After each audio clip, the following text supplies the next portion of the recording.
Good morning, everyone, and welcome to At Home with Hayley. As some of you have probably noticed, first of all, I forgot to put the volume on, so hopefully everyone can hear me now. If you can just put in the chat window, please, just to let me know that you can hear me. Thank you, Jonathan. Katja, thank you very much. Good morning, Helen. Hello, Felix. Nilesh, lovely to see you, my friend. Welcome. Roland. Hayley. Hayley is in the chat window as well. She should not be here. Hello, Helen. So, thank you all for joining. As you have probably noticed, today's session is not with Hayley. It is with the better looking co-founder of Your Freedom Empire, Paul. So, I hope you're all well. Lovely to see you all again on this Friday. It is a beautiful autumn morning here in the UK, a little bit nippy. The leaves are falling on the ground, but it is a beautiful, beautiful morning.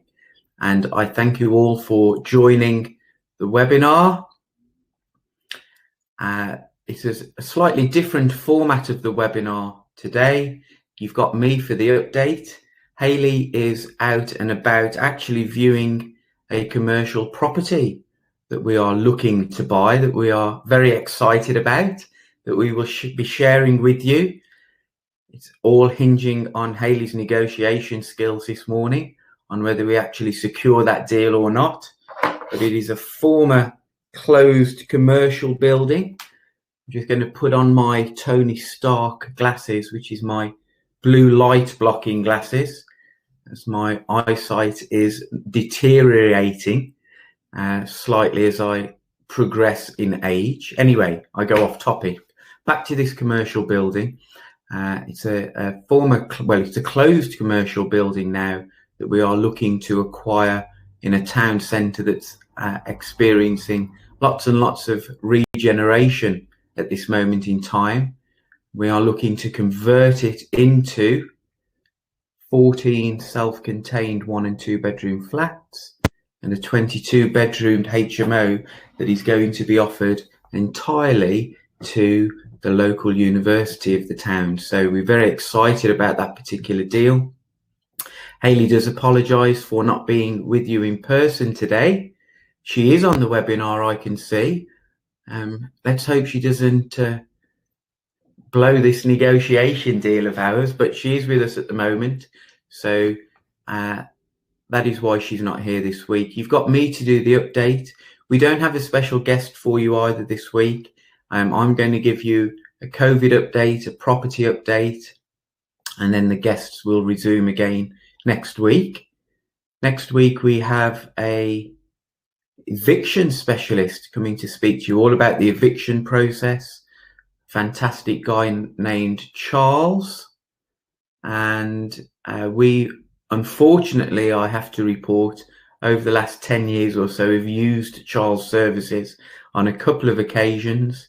Fantastic guy, knows the UK law around eviction processes inside out, coming to talk to us about that topic next week, but more importantly, the recent rules and regulations that have changed as a result of COVID and what that means to us as landlords. So that's to look forward to next week. This week, it's all me giving a COVID update, a property market update, and a few other little bits as well. So, can see that you can all hear me, which is good. I did blow it at the start and forget to unmute myself. So if anyone has any questions at all during my updates, please do drop the message in the chat box. I'll do my best to answer them. So any questions at all, just drop them in the chat box at the bottom of the screen. If I could ask you all momentarily, if you can all see my slides on the screen, if you can just pop in the chat box if you can see the slides, please.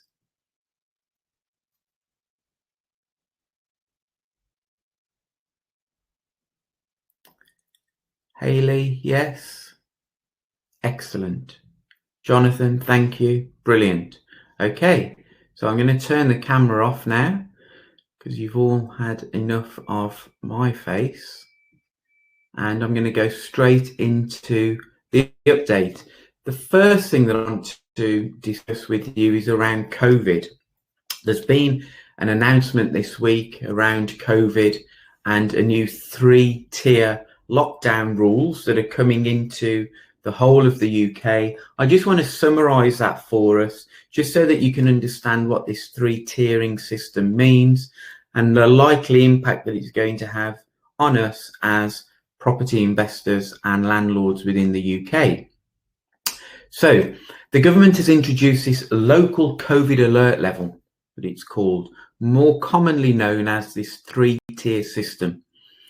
And this system will see different parts of the country placed in different categories depending on rates of infection of the virus, with areas in the highest level facing the toughest restrictions. Now, as it stands currently, the Liverpool City region is in the very high tier of COVID alert, with London, Essex, Elmbridge, Barrow-in-Furness, York, North East Derbyshire, Chesterfield and Erswash. They are in the high COVID alert system, or they will move into the high COVID alert system at 12:01 AM on Saturday morning. There was some resistance yesterday from Greater Manchester community leaders around them moving into the higher tier 3 system and the effects that those leaders felt that would have on businesses and the local economy in the area.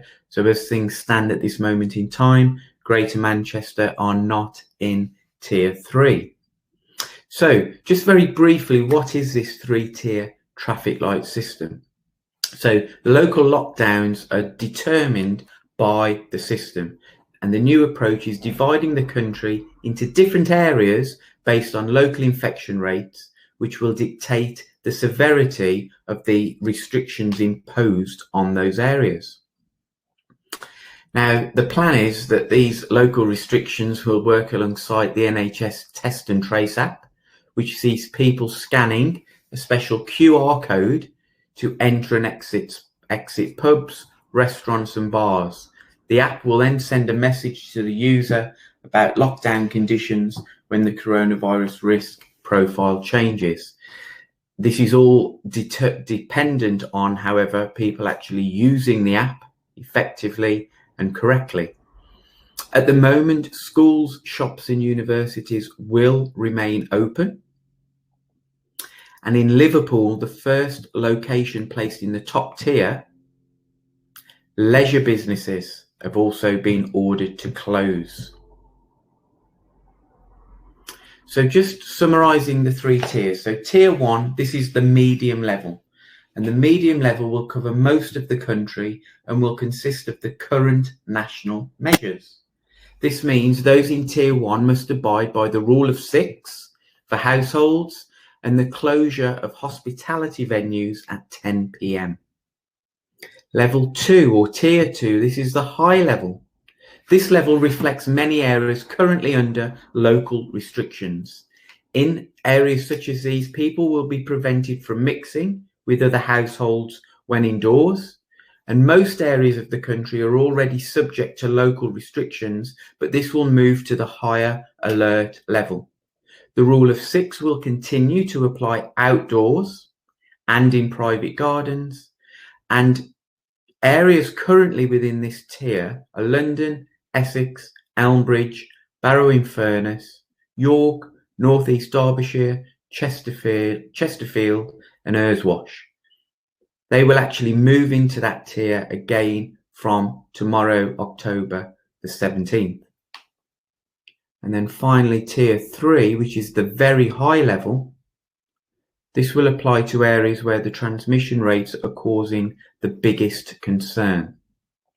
The government have set a baseline of measures which need to be in place for this tier, such as prohibiting social mixing indoors, in private gardens, and closing pubs and bars unless they can operate as a restaurant.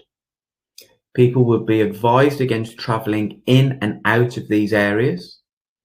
And the Prime Minister, Boris, has an agreement has been reached with leaders in Merseyside, explaining that it will be at the very high alert level from Wednesday this week. So they are already in tier 3.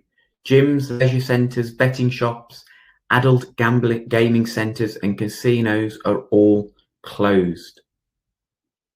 Scotland, Wales and Northern Ireland have their own devolved governments and separate health systems from England. In these areas, pubs across central Scotland have closed now for just over 2 weeks as part of what's called a circuit breaker measure, aimed at reducing close contact transmission. And finally, the Prime Minister has also said that there is no doubt that the UK faces arduous months ahead as it grapples with a second wave of coronavirus cases.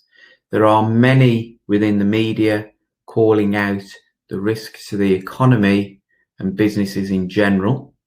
Let's not forget, of course, the health issues as well that this horrible virus has caused, but there is growing pressure not to enter a full-scale lockdown, which is why this 3-tier system has been introduced. So that is my little update around the coronavirus updates that have come in this week. I now want to focus on the property market.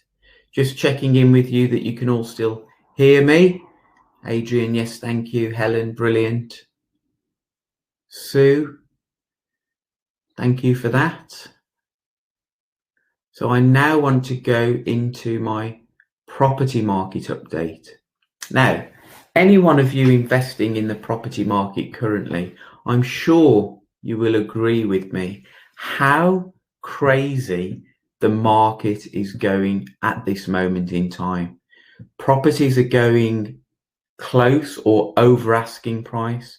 Properties in high demand areas are just flying off the market. Very short term on the market in terms of advertising for sale. They are going very, very quickly. The market is very, very buoyant at this moment in time. There are a number of reasons why, and I'll come on to those shortly. Just as an example, Hayley and I have been looking at a few auction properties, and there was one property in particular that really surprised us. It was a property in an area that we invest in Wolverhampton, and it was in an auction property with a guide price of £40,000. The property actually went for £180,000 in auction. It was sold for £180,000, and it was very, very, very distressed. The market comparables of that property was £170,000. That is a done-up value. This property was virtually derelict, lots and lots of work needed, and it went over the current market price for a like-for-like property in that area. So just a little example there of how crazy the property market is at this moment in time.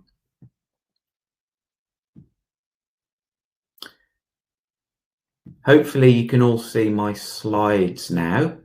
If someone can just put in the chat box that they can see me.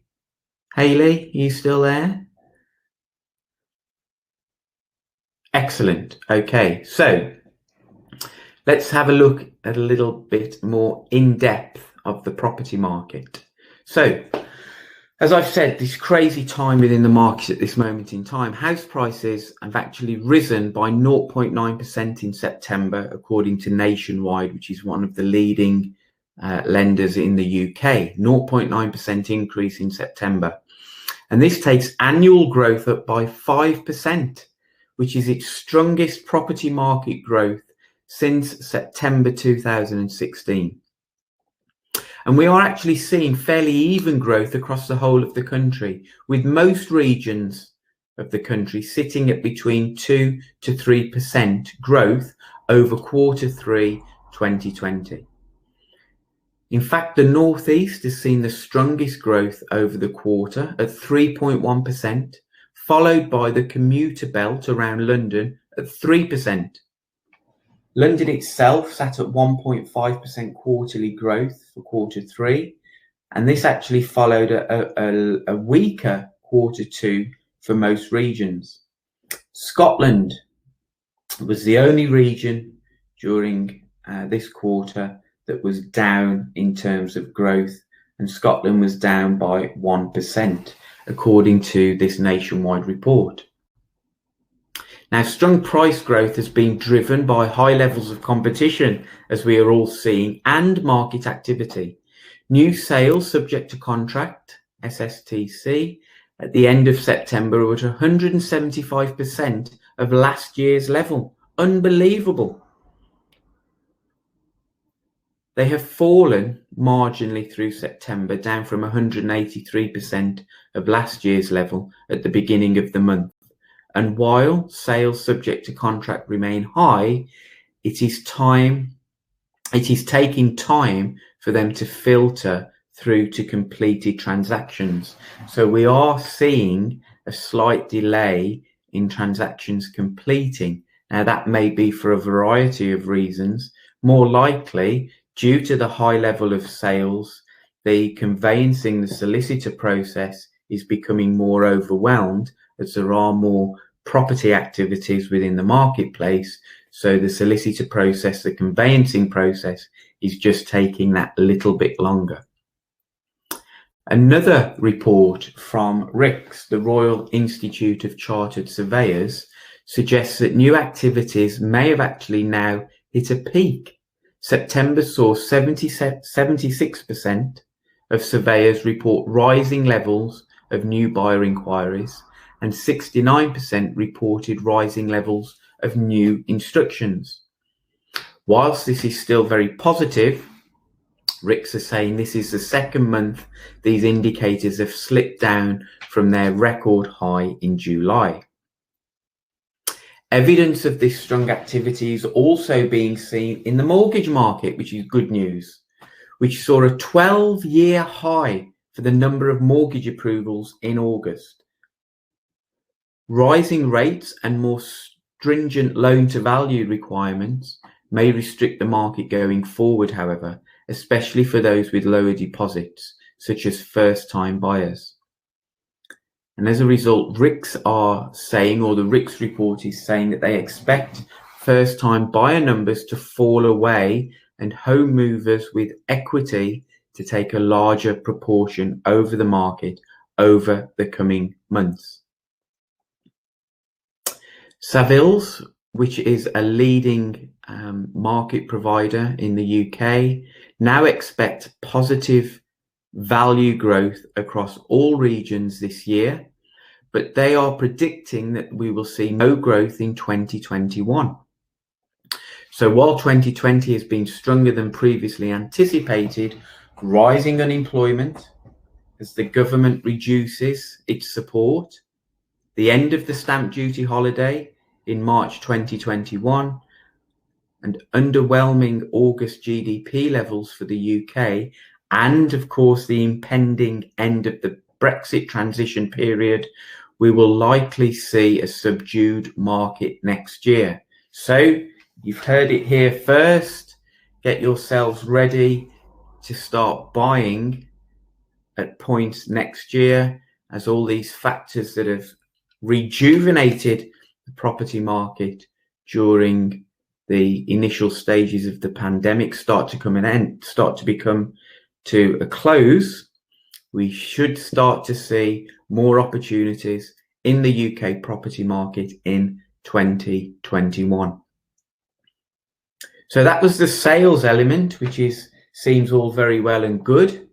Very buoyant market at this moment in time, looking to die down towards the end of this year, early next year, which is when we personally believe that we will see more of an opportunity, more deals within the marketplace as a result of the incentives that have been injected coming to an end. What about rents? Well, again, the good news is that the average UK rent was up 1.5% in this year to August 2020, according to the Office for National Statistics, ONS. Growth was highest in the southwest of the UK, where it was up 2.5% annually, and lowest in Scotland, which has experienced just a 0.5% rise. Okay, so thank you, Rebs, for your thumbs up on this week's theme. Thank you very much. So, little bit of a property update there.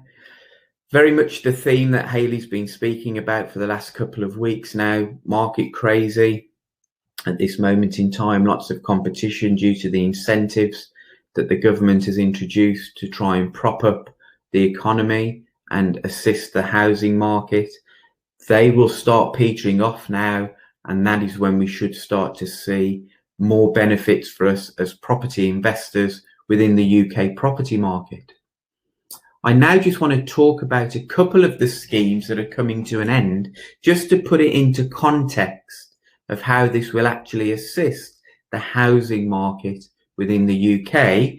And please remember, this is just my opinion. Okay, unfortunately, I haven't got a crystal ball. I say this to my students coming through when we talk about capital appreciation. Capital appreciation is brilliant, but we never truly know 100% what the market is going to do. We don't have this mystical crystal ball that is going to predict it 100%. What we can do is look at market indicators, which is what we're doing now, and make a close as possible judgment as possible in terms of which way the property market is going to go. So, continuing, first and foremost, I want to just mention the job support scheme. So this was a scheme introduced by the UK government at the early part of the coronavirus pandemic within the UK to assist local businesses with support for their staff. Okay, it was a scheme put in place to prevent mass unemployment. Businesses were forced to close. What the government didn't want to happen was, as a result of those businesses closing, they made their workforce redundant. So a scheme was introduced to help support businesses with their staff. The existing furlough scheme, or job support scheme as it's been referred to, comes to an end on the 31st of October. Now, as part of the winter economy plan, the government has announced it will be introducing a new job support scheme from the 1st of November 2020. However, there are significant differences between this new scheme compared to the previous one. Now, for employers to participate in the scheme, their employees will need to work a minimum of 33% of their usual hours.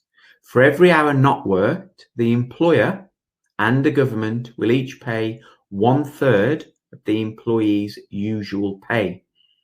And the government contribution will be capped at £697.92 per month. Employees using the scheme will receive at least 77% of their pay where the government contribution has been capped. The employer will be reimbursed in arrears for the government contribution, very similar to way the current job retention scheme has operated. The employee must not be on a redundancy notice in order to benefit from this scheme. The scheme will run for 6 months from the 1st of November 2020 and is open to all employers with a UK bank account and a UK PAYE scheme. And it will be open to such businesses even if they have not previously used the furlough scheme. Small and medium-sized enterprises will be eligible. Larger businesses will be required to demonstrate that their business has been adversely affected as a result of COVID.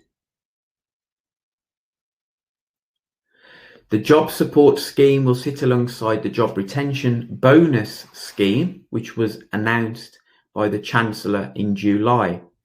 This bonus scheme will provide a one-off payment of £1,000 to UK employers for every furloughed employee who remains continuously employed through to the end of January 2021. It's also important to note that the employees, in order to benefit from this £1,000 payment, must earn at least £520 a month on average between the 1st of November 2020 and the 31st of January 2021. Businesses can benefit, of course, from both schemes. So that is a little update in terms of one of the schemes that is being introduced again to try and incentivize the UK business market, to ensure that businesses can continue to run, also hoping to try and reduce any unnecessary unemployment within the UK. Now that comes on to job retention scheme as well. So the 30th of November 2020 is the last day that businesses can submit coronavirus job retention scheme claims for periods ending on or before the deadline, which is 31st of October 2020. After this date, businesses will no longer be able to submit claims for that particular scheme. In its place will be the job support scheme JSS, which is what I've just spoken about, which comes into effect on the 1st of November this year. Let's come back into my chat window. Okay, if there are any questions, guys, as I'm going through any of this, please just pop them in the chat window for me. I'll do my best to answer those questions.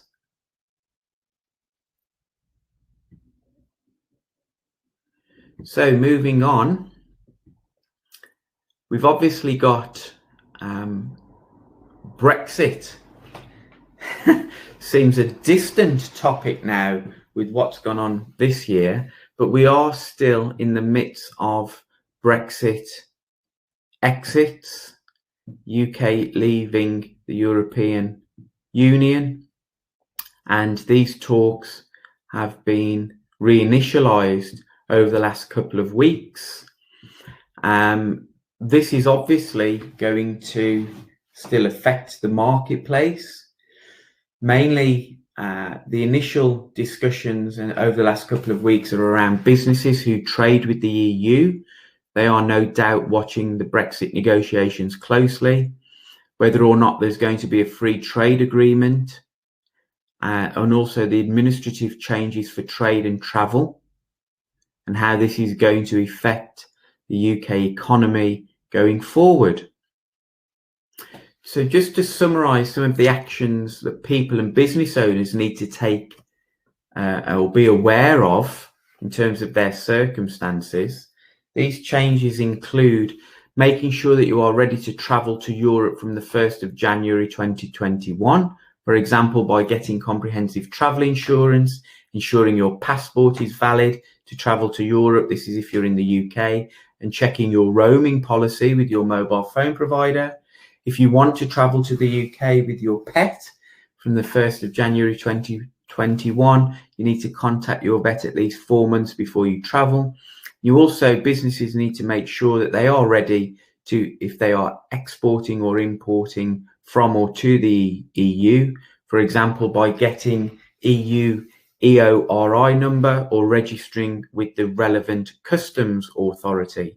So these talks are still ongoing. Again, depending on how they go, we should see little nuances trickle through to the property market, affecting that market either in a positive or negative way. Again, we will keep you updated as more news comes through on the EU and Brexit negotiations over the coming weeks. I just want to draw my update towards an end now by just summarising and talking through a couple of news pieces that have come into the market this week. The first one is UK Housing Review's autumn briefing paper, which was published on the 5th of October and warns that the UK is ill prepared to deal with the housing needs that have been made worse during the COVID pandemic, and that it is young households who will suffer the most. The briefing paper goes on to say that without doubt, younger households are bearing the brunt of reworking of the housing market and the economy, despite the measures to support first-time buyers. The briefing paper argues that while housing costs, so rents and mortgage payments, have not increased as steeply in years past, incomes are also increasing, which is causing significant problems. Many households wanting to become homeowners may pay less for their mortgages, but are unable to save the deposits they need. In the rented sector, the large number of individuals faced with unemployment or reduced earnings may find it impossible in the future to pay the rents that they could cope with before the pandemic.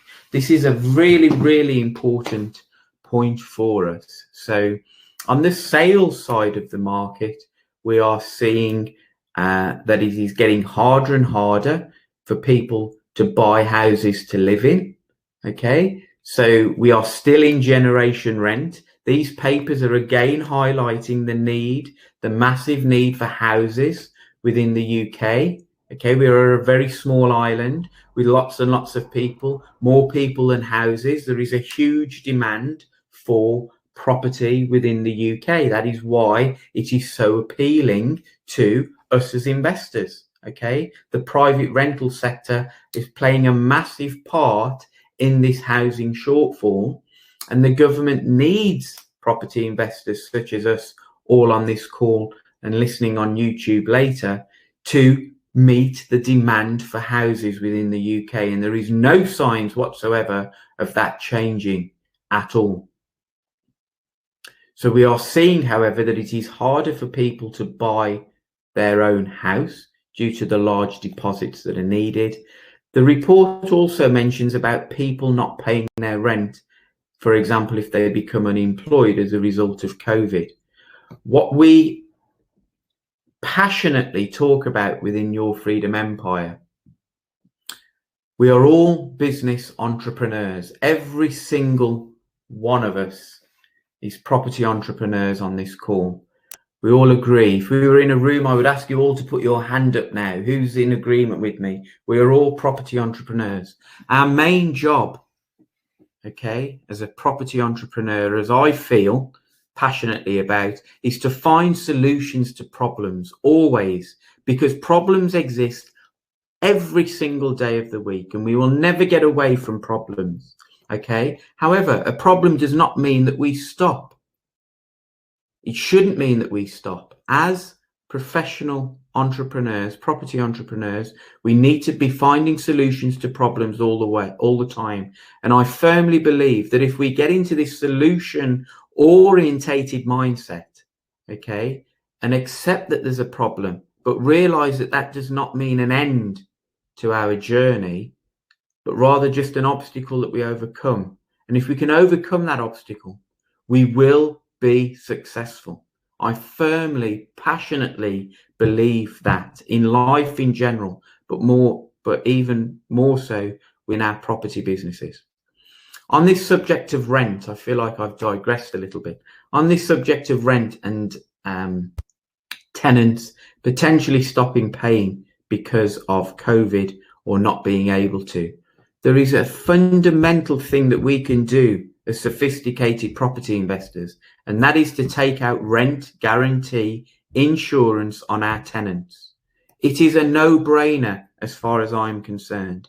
For the price of £150 to £200 for a 12-month period, we can go to bed at night and sleep peacefully, knowing that our income-generating asset, our buy-to-let, our HMO, is going to continue on bringing our rental revenue in regardless.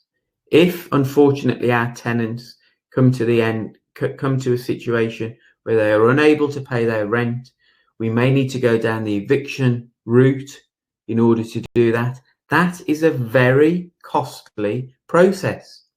By taking out this simple rent guarantee insurance, which all of your letting agents that you use should be aware of, should be able to talk to you about and put you in touch with relevant insurance companies that provide this service, take it out.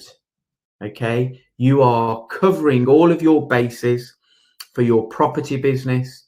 You can rest assured that if the tenant stops paying, the insurance product will carry on paying their rent. You can rest assured that if you need to go through the eviction process, all the eviction, the court costs, the bailiff costs, etc., are covered by the insurance product.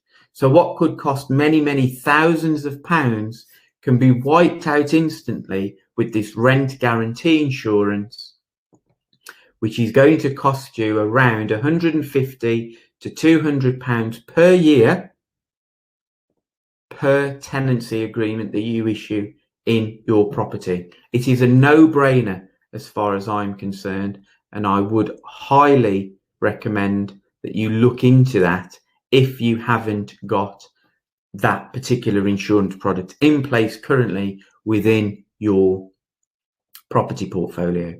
You may be able to backdate your tenants as well, so don't feel worried that, oh, I haven't got this insurance, what if my tenant stops paying? You may be able to reassess the current tenants that you have in your properties, and as long as they meet the criteria of the insurance product, you may be able to take the insurance out on them now.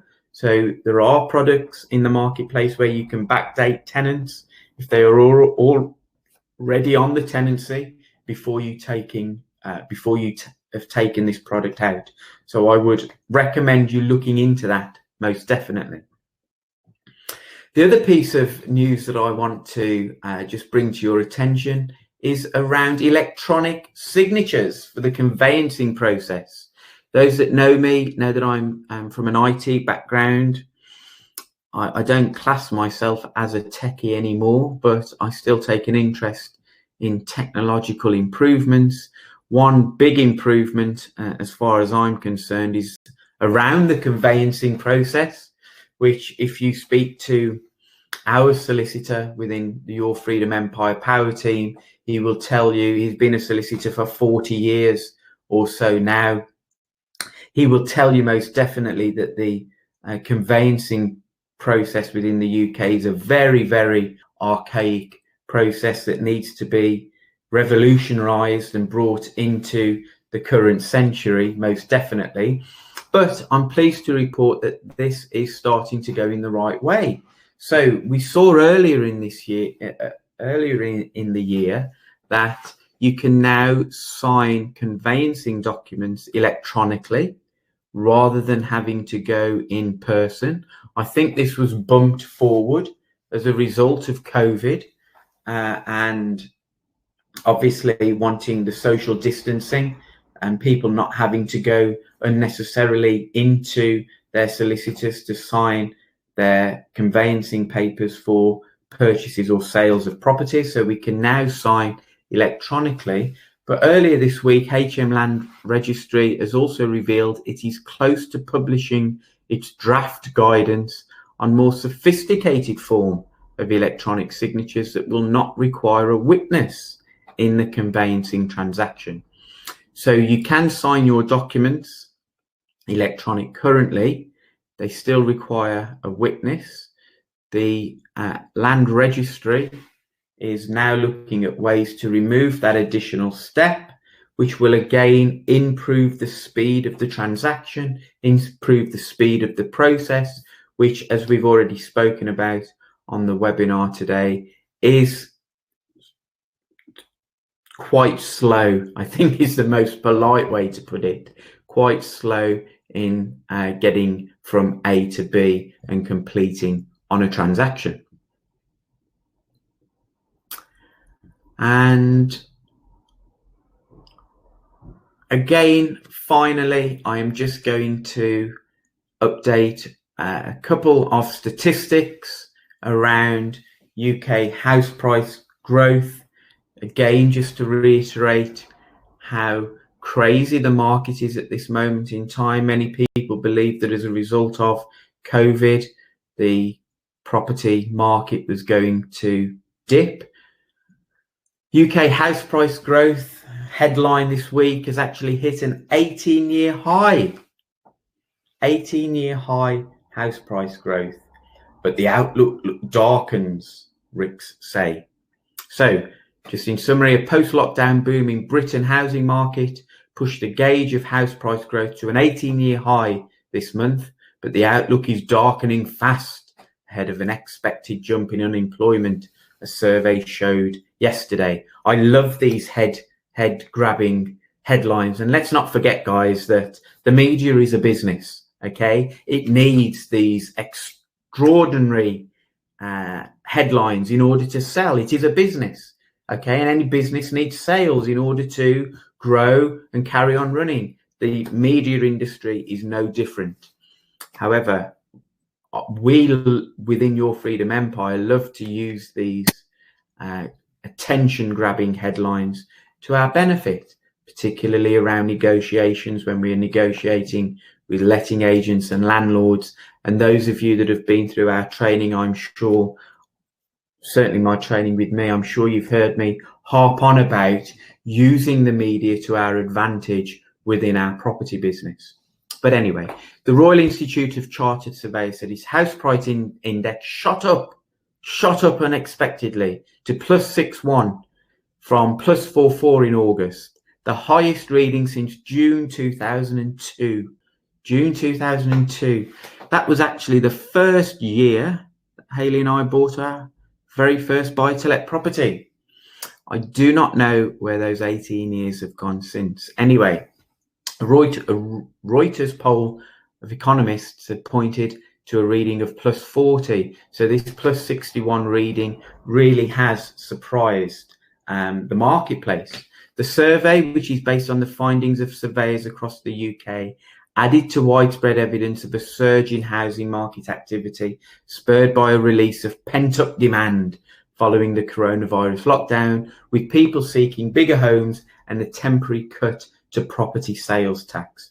So everything that we've said at the beginning of this webinar around the little nuances, the little incentives that have been introduced by the UK government in order to try and incentivize people to keep the housing market going, because the housing market is a great indicator and a great resource within the UK economy as a whole. And generally speaking, if the UK housing market is doing well, the economy is also doing well. This report, however, went on to stipulate that there is increasing concern that the combination of significant job losses over the coming months, allied to the scaling back of policy initiatives in early 2021, which is obviously the stamp duty land tax saving, will have an adverse impact on transactional levels. Around 700,000 people on payroll have already lost their jobs since the start of the pandemic, according to tax data, and worse is likely to follow once the government's furlough programme closes at the end of this month. Although, as we said earlier, there is an additional scheme coming on. The upturn in sales was expected to continue over the coming 3 months, but RICS's gauge of sales expectations for the next 12 months fell slightly in September and is nearing March's record low, which is when the pandemic started. So again, just to summarize, property market at this moment in time is very, very buoyant. As these incentives start to peter off towards the end of this year, Christmas in general, the housing market slows down slightly within the UK. If you look at historical data, around Christmas time, people's attention moved to their families more, gifts, Christmas. The housing market in general, in terms of sales, tends to peter down anyway.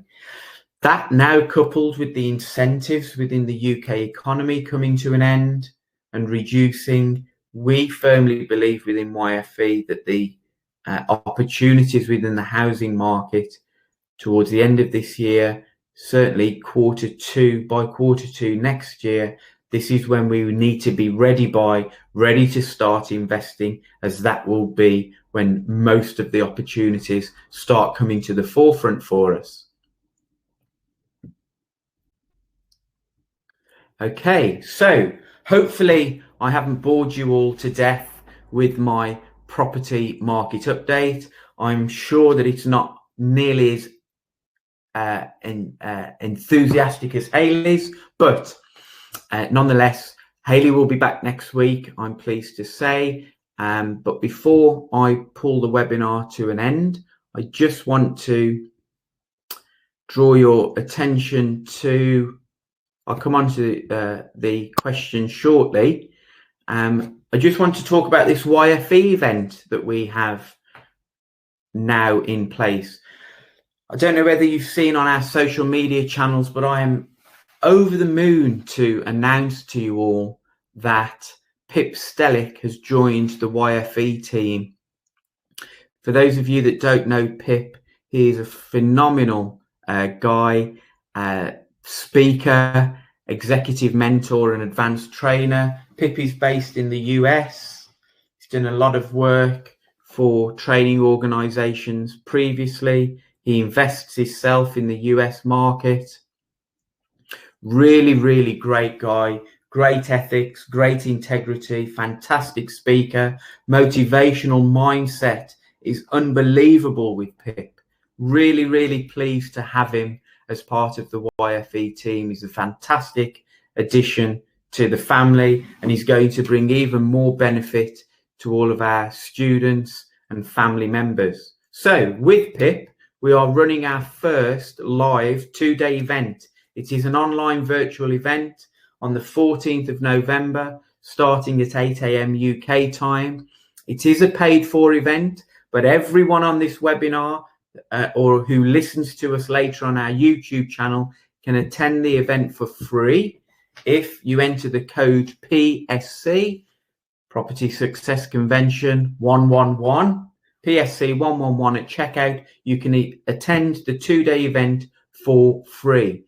Just in terms of what we're going to be covering on that event, Pip's going to be talking to you about the property strategies that you can use immediately today to start seeing tangible results for your property portfolio, the key elements that you need for a phenomenal property business, how to generate results starting immediately, how we can earn significantly more in 1 year than we can make in our 9 to 5, the secret to stepping out of your comfort zone to start making smart business decisions. We are always emphasizing this point within any of our trainings. All the content, all the readings, all the attending of webinars, all the attending of events is brilliant for your own education, which we should never underestimate, but it means diddly squat, absolutely nothing without taking action. And there's going to be a session within this 2-day event of how to step out your comfort zone and take the action that you need in order to propel your business to where it needs to be in order for you to achieve your goals and objectives. And we're also going to be focusing on that event on our 4 L's, the Your Freedom Empire 4 L's. Live, okay? We're on this earth for one short period of time. We have to live it. Laugh, okay? What is the point in doing anything without laughing and loving? And finally, how we can leave a legacy for future generations of our family. So I hope that you can attend that event. Please also pass it around any of your networks, anyone that is thinking about coming into property. It's more centered around those types of people. Anyone that signs up that you've recommended, our affiliate program is also open for that. So there's an opportunity for you to learn as well. Really looking forward to this event on the 14th of November at 8 AM. There is a couple of other events scheduled for this year as well. It's all online, all virtual, so you can attend from anywhere in the world, and we hope to see you all there. Just don't forget the free access code PSC111. Just in terms of questions, Katja, is tenant insurance approved based on the tenant and tenancy agreement? What kind of tenant is not suitable for rent insurance? Fantastic question there. So it is all geared, Katja, around the particular tenant and whether they have, first of all, passed all of the checks needed that your letting agent should be carried out.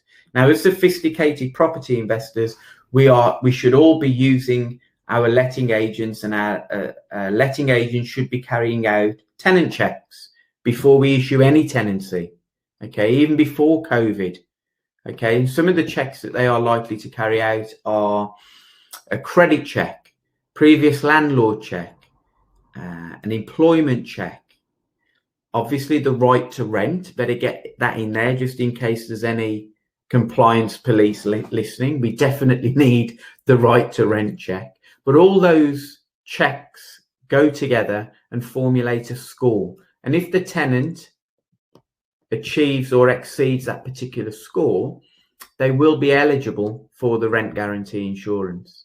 Now, this is also going to be dependent on the particular insurance product that you use as well. We use one from Alan Boswell, which is called Rent Guarantee Insurance. There are many, many rent guarantee products out on the marketplace. And again, speak to your letting agents. In terms of what kind of tenant is not suitable for rent insurance, it's more than likely going to be those tenants that are in receipt of local housing allowance, so are not working, not able to prove their income. However, if those tenants can get a guarantor, then you can take the insurance product out, certainly with our product that we use, with the guarantor in place. So even if the tenant is in receipt of benefits, as long as they can provide a guarantor, we can still take that insurance product and rest at night with complete peace of mind. So great question. Nilesh, one from you. When is Brexit going to happen? You tell me, my friend. Who knows? Okay. And I don't mean to be flippant with that reply, but it's been going on now for at least 5 years that I'm aware of, and we still haven't officially left at this moment in time. So it would be very foolish of me, even at this stage where it does appear to be drawing to an end, to specify any date. I will say it's imminent, and that's a very whimsical answer. But the real truth is no one knows 100% with any certainty. I certainly don't get that feeling anyway, but it should be imminent.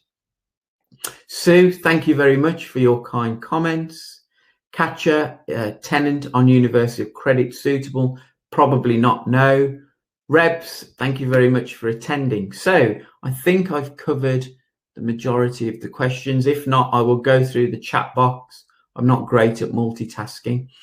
That is me done for this week. I'd just like to thank you all for attending. Hopefully you've enjoyed the presentation by me this week, and we will look to see you again shortly. Just before I do go, however, obviously we are still running these free consultation calls with anyone. Please reach out to us. It's a no-cost call with any of the YFE mentors. Just drop an email to admin@yourfreedomempire.co.uk with the subject free call.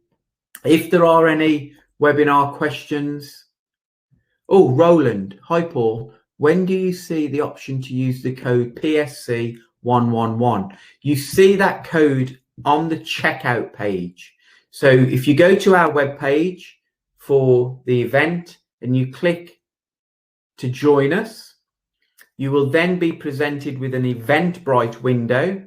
At the point of payment, just before you enter the payment, there is enter promo code in blue. Click on that link, put that PSC111 code in, and then you will get your free ticket access. Any problems at all, Roland or anyone else on the call, just drop admin@yourfreedomempire.co.uk an email, and they will come back to you with a screenshot of where you actually enter the promo code. So that's all from me. Enjoy your Friday, everyone. Enjoy your weekend. Keep well, keep safe, and we'll see you again soon. Thank you very much. Bye-bye.